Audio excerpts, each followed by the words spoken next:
ایک detective agency جو ہے وہ ہائر کی تھی جس کا نام میٹرکس تھا. ججمنٹ کے اندر لکھا گیا ہے کہ اس میٹرکس کو کچھ نہیں ملا, سارے ہوائی فگرز ہیں. کوئی برطانوی عدالت کی بات نہیں ہو رہی ہے یہاں پر. اپیل کا حق خود ہی کھو دیا تھا نیب نے. کیوں جو ہے نا کہیں پہ کوئی کیس رجسٹر نہیں ہو سکا. ایسے لوگ دیکھتے ہیں کہ جن کی کرپشن جو ہے وہ سڑ چڑھ کے بولتی ہے اور ان کے خلاف کوئی کچھ نہیں کرتا ہے. لا انفورسمنٹ ایجنسی یا انویسٹیگیٹو ایجنسی کا جو ہے ان کی فگر نہیں تھی. آپ اسی سے اندازہ کر لیں کہ وہ کس قسم کا کانٹریکٹ ہوگا. سارے ہوائی فگرز ہیں.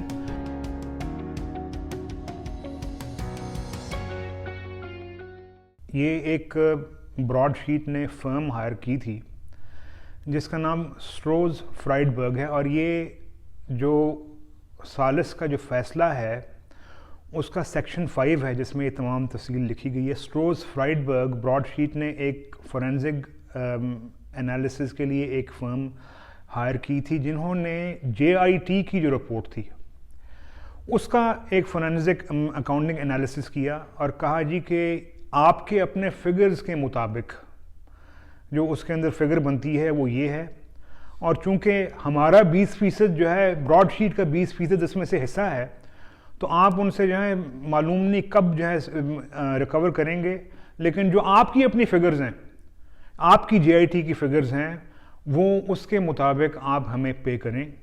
اور یہ عجیب بات ہے, آئرونک ہے یہ چیز کہ نیب والوں نے جا کے ایک طرف وہ میاں نواز شریف صاحب جو ہیں ان کے خلاف وہ کلیم جو ہے, جہاں کوئی 1 روپے کا کلیم جو ہے نا وہ حالانکہ وہ 1 روپے کا بھی کلیم نہیں بنتا, اس کو وہ 100 کا شو کرتے ہیں. وہاں پہ انہوں نے کوشش کی کہ اس کو گھٹائیں وہاں جا کے, وہاں ایک نئی سٹوری بتائی جا کے ان کو, لیکن انہوں نے کورٹ نے ایکسیپٹ نہیں کی. جو ثالث تھے ان کا نام سر اینتھنی ایونز ہے, اور ان کی جو ججمنٹ ہے اس کو میں یہ سمجھتا ہوں کہ پڑھنا ضروری ہے. اس میں بہت سارے معاملات جو ہے نا وہ کھل کے سامنے آتے ہیں. اس سے بلکہ یہ بھی سامنے آئے گا کہ ان کے کچھ وزراء نے جو انہوں نے جو ایک کیلکولیشن کی ہوئی ہے اور وہ جو JIT کی فگرز ہیں ان کی بیسس پہ کیلکولیشن کی ہے, اس کو جو ہے یہ بالکل جھوٹ بول رہے ہیں یہ سارے, یعنی جتنے بھی ان کے وزراء ہیں, اور یہ انفارچونیٹلی سارے جھوٹے ہیں. انہوں نے ایک ٹوسٹ دے کے جو ہے اس کو پیش کیا ہے کہ یہ برطانوی عدالت ہے. اول تو برطانوی عدالت نہیں ہے, اور پھر دوسری بات یہ ہے کہ یہاں پہ کسی تحقیقاتی ادارے نے نہیں, یہ اپنی JIT کے فگرز کو لے کے انہوں نے نیب کے اوپر لاگو کر دیا ہے.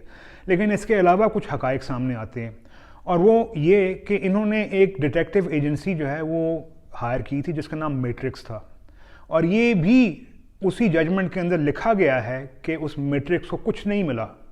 جہاں تک تعلق ہے, سب سے پہلی بات تو یہ کہ کوئی برطانوی عدالت کی بات نہیں ہو رہی ہے یہاں پر. کانٹریکٹ کے اندر اپیل کا حق خود ہی کھو دیا تھا نیب نے, اس وجہ سے جو ہے اس کی کسی برطانوی عدالت میں اپیل نہیں ہو سکی.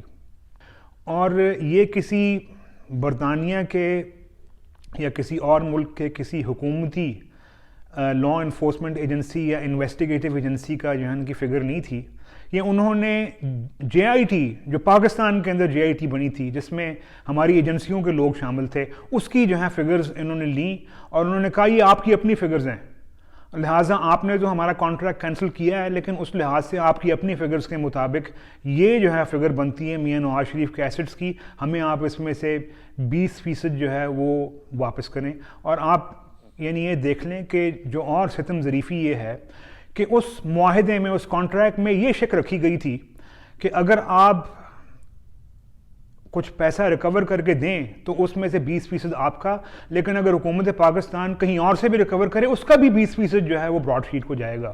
آپ اسی سے اندازہ کر لیں کہ وہ کس قسم کا کانٹریکٹ ہوگا اور اس کے پیچھے کیا محرکات کار فرما ہوں گے. اپنی دانست میں جو ہے نا JIT نے جو یعنی اپنا یہ سارے ہوائی فگرز ہیں وہ انہوں نے بنایا تھا کوئی 100 ملین کے قریب, اور جو ہے نا اس کا تقریباً 20% کے قریب جو ہے انہوں نے 19 ملین جو ہے 100 ملین سے کچھ کم جو ہے نا انہوں نے 19 ملین دے دیا. اور اس کا افسوس کی بات یہ ہے کہ وہ جو ہوا میں فگرز بنائے تھے JIT نے, انہوں نے یہ کہہ کے کہ یہ چونکہ گورنمنٹ آف پاکستان کی JIT ہے, آپ کے پاکستان یعنی اپنا دا اسٹیٹ آف پاکستان کی JIT ہے, یا آپ کے اپنے فگرز ہیں, لہٰذا آپ ان میں سے ہمارا حصہ دیں.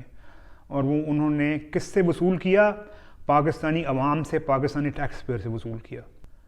اور میں ساتھ آپ کو یہ بھی جو ہے نا چیلنج کرتا ہوں، دیکھیے جی کہ اس سے پیشتر اور بھی تو کیسز جو ہیں وہ مختلف دنیا کی عدالتوں میں چلتے رہے ہیں، لوگوں کے خلاف جو ہیں وہ ججمنٹس آتی رہی ہیں۔ میں یعنی آپ سے ایک سمپل سوال کرتا ہوں کہ اگر کسی ملک کا کوئی قانون ٹوٹا ہوتا، کہیں کو خدا نہ خواستہ کسی قسم کا کرپشن کا شائبہ تک ہوتا، تو کتنے جو ہے نا ممالک کے اندر انہوں نے جا کے تو اپنے ایک منتخب وزیر اعظم کو ہیوملیٹ کرنے کی کوشش کی، کتنے ممالک میں خط لکھیں، اب وہ اگلے جو ہیں وہ ہمارے سگے تو نہیں تھے، کیوں جو ہے نا کہیں پہ کوئی کیس رجسٹر نہیں ہو سکا؟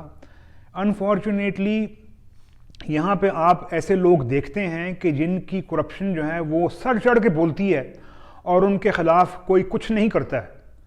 ایسے لوگ ان کی کیبنٹ میں بیٹھے ہوئے ہیں، ایسے لوگ جو ہیں انفارچونیٹلی عاصم باجوہ جیسے لوگ جو ہیں یہاں موجود ہیں۔